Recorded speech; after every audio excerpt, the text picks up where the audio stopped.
talked a little bit about what is personal autonomy. We had this case study discussion very briefly. Now we've introduced you to some of these ideas of function, value, and conditions. And I'm going to build on especially this last element and talk to you about four models of autonomy, or kind of four broad models of autonomy in philosophy. There's further specifications which can be made of each of them, but I want to introduce you at least to some general models which might help you to think about some of the practical cases. And the four models we want to introduce, we want to divide the philosophical terrain into these four categories: procedural models, substantive or strongly substantive, weakly substantive, and relational. Relational cuts across a little bit the first three. I'm going to say something on each of these four. Before I do so, I want to give you a kind of map to place these things on. So we put here two conceptual axes. One axis to do with proceduralist views and substantive views. So if you're towards that side of the axis, then you're thinking that autonomy is decided by you going through a certain process, a reasoning process, say. If you do fine on the functional test of the reasoning process, you have autonomy. That's a more procedural. On the other side of that axis, theorists are concerned more with the content of the very things you choose. Perhaps there are certain things you can't autonomously choose. Perhaps you can't autonomously choose to self-harm, or autonomously choose to commit suicide. Perhaps autonomy, if you understand it properly, excludes them by the very understanding of autonomy. These are substantive views of autonomy. Then there's another axis, this axis.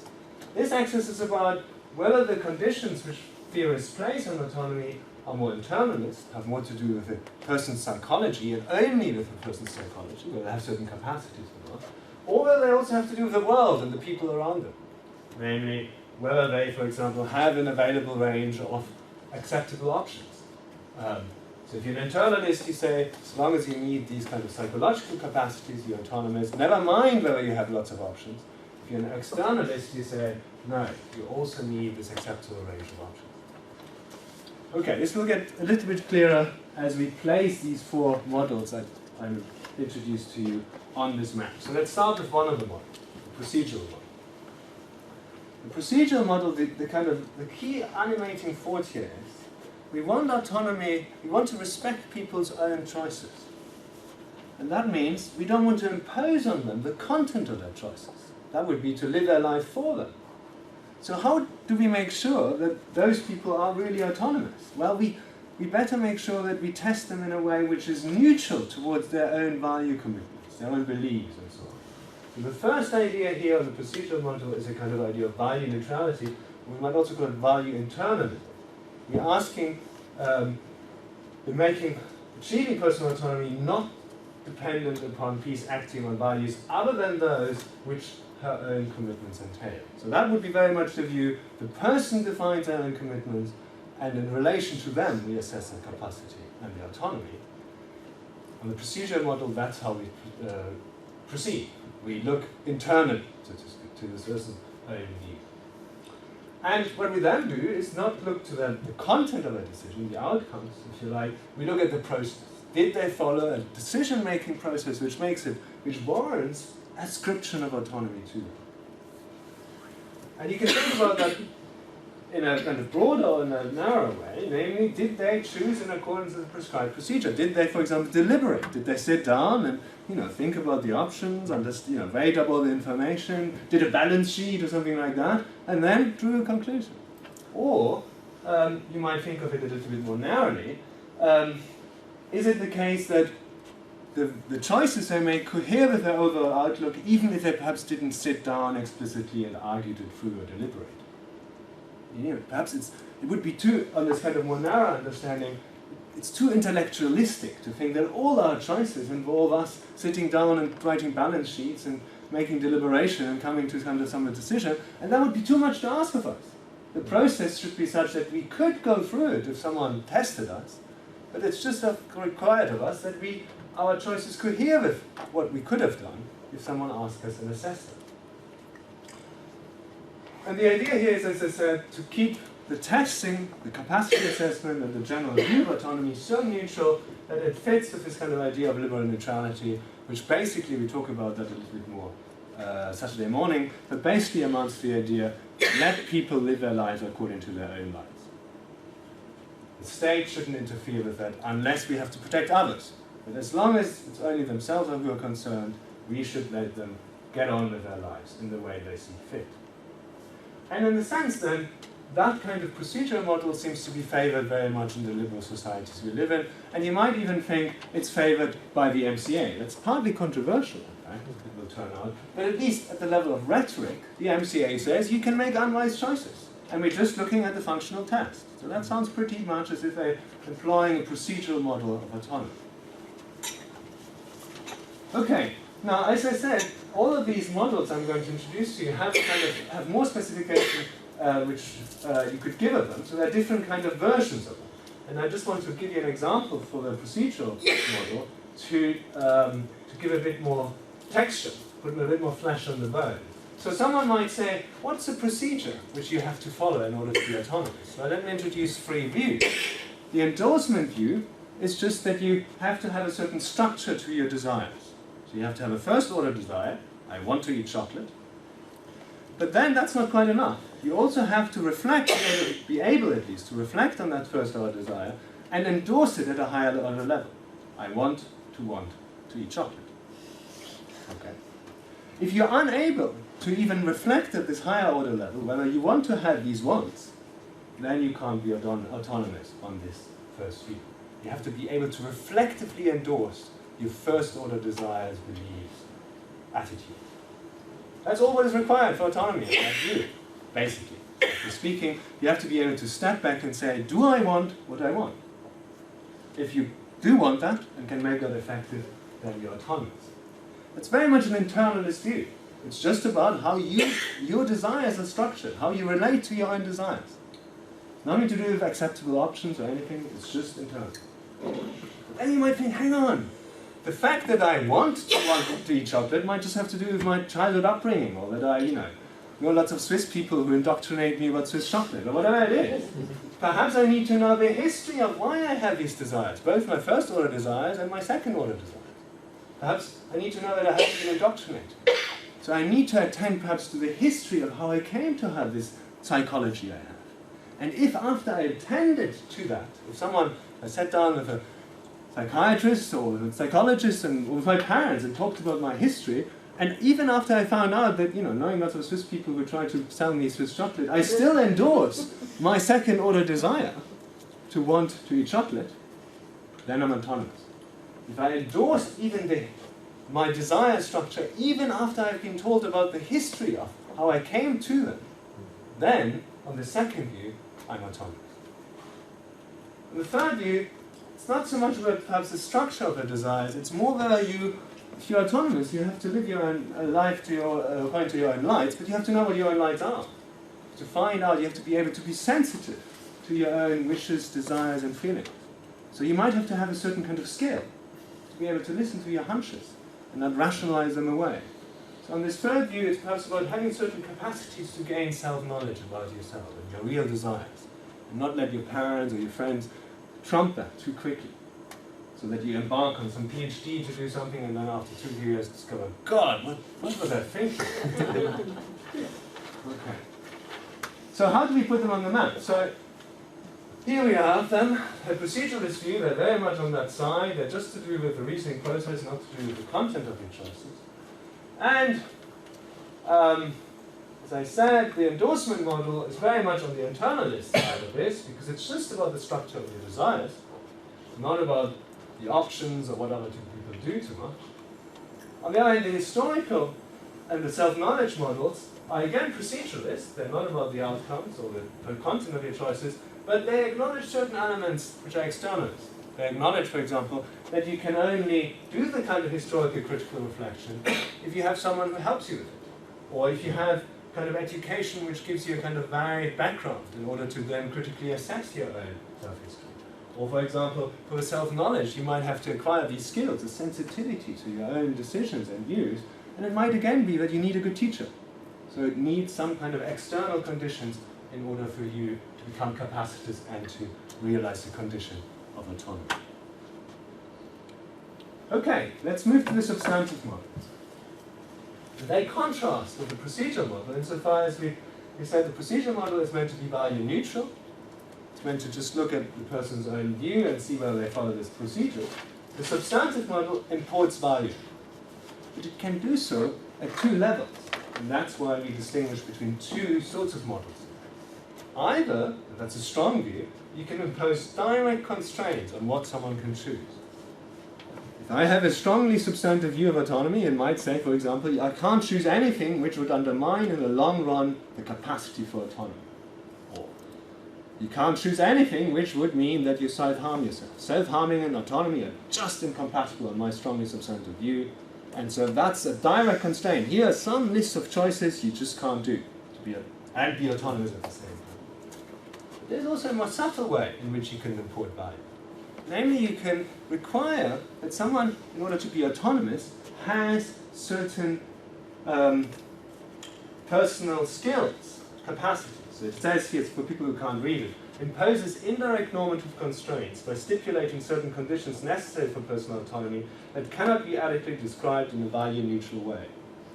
So if I require of you, for example, that it doesn't matter what you choose, but you have to choose it in a way which you take yourself to be a person with self-respect, who can then choose to act against the self-respect, but someone who, at first in the first instance, should be someone who is deserving of being respected and taken seriously of others. And only by being attentive to that can you choose something autonomously. And you might say that's kind of a more procedural view. You might think, because it's only asking us to be attentive to this particular idea of self-respect. It doesn't mean that then the content has to be such that I stick to my self-respect.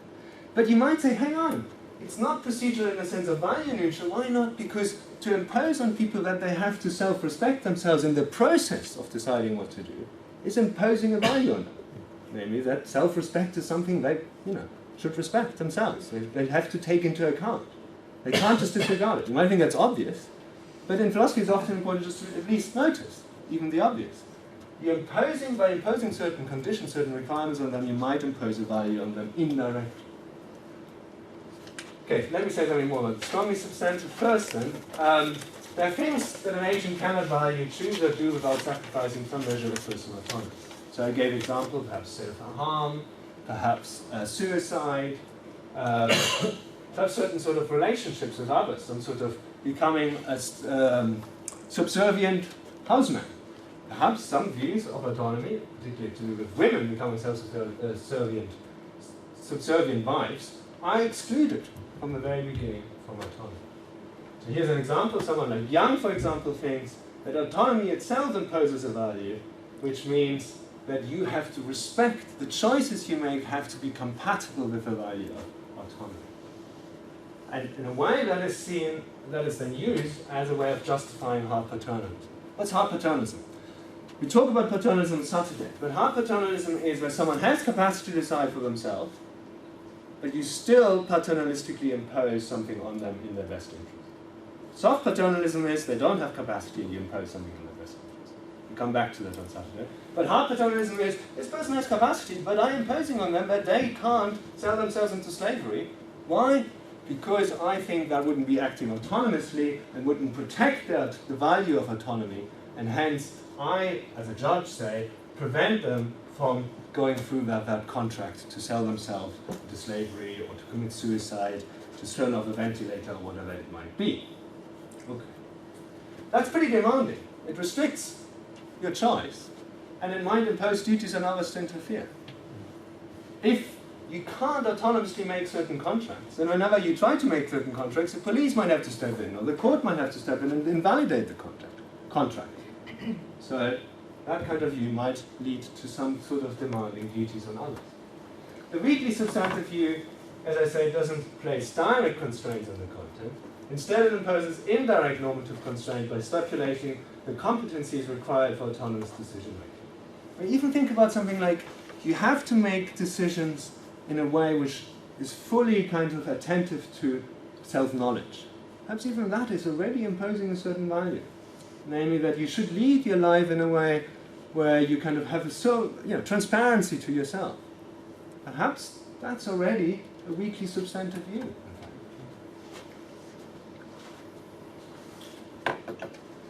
So the strong accounts limit the ends to which autonomous agent must direct their decision making. Autonomous agent in a way must choose the right kind of things. On the weak accounts, that sets value-saturated standards of decision-making competency which must be satisfied. Exercising autonomy does not require decision-making to be free from error, but the main agent must have evaluative skills and dispositions that function well in general. Think of an anorexic patient. An anorexic patient, you might say, is not appreciative enough of her health or the value of life. If you think that life has sanctity, for example, and autonomous decision need to respect that value, then you probably have to be a strong account. If you have a weak account, you might say that this person doesn't even engage with the value in question, doesn't even consider that value, and that's what's going wrong. And in that sense, we're imposing on them an indirect constraint to at least consider, appreciate a certain value, say the value of life or health. In practice, it will be not easy to distinguish these two. It won't be even easy to distinguish these cases always very clearly from the procedural case, but at least on our map, we can, I'm going to skip that, we can distinguish quite clearly.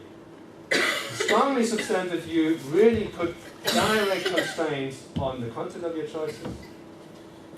The weakly substantive view are erring a little bit more to the side of procedure, because they don't directly constrain what you can choose, they make only indirect constraints. Now the reason why these extend here is that there are different variations again. Some are more internalists and some are more externalists. I'm not going to go into these details here.